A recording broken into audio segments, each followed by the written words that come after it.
ṣe bẹ́ẹ̀ lẹ́yìn àdúrà àti ìbáṣẹ fún ọba lọ́rọ̀ lálá gbogbo tí ìgbà sàn làbájá aláṣẹ ọlọ́ wọlá nọ́bì ọ wọlá dábàá tó fojú náà àṣàfàmọ́lé wà ní àlàmọ́ ògbólégólé òní wàhálẹ̀ lọ́lọ́lọ́mọ́ ọlá níyàn tí mo fi sọ̀rọ̀ o.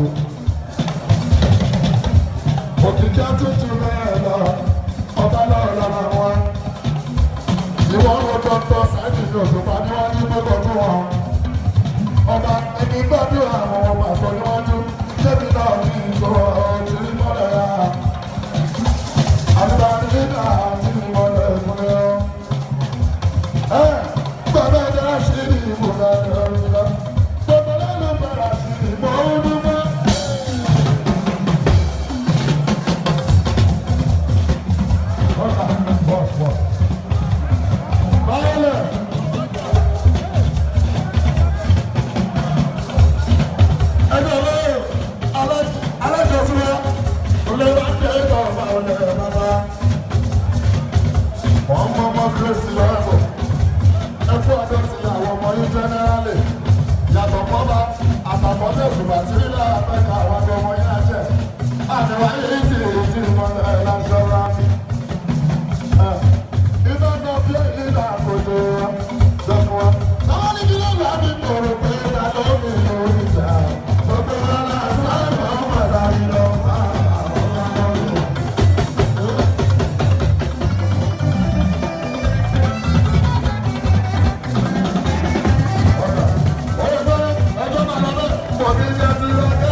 Relationship between Pasuma and Saheed Osupa.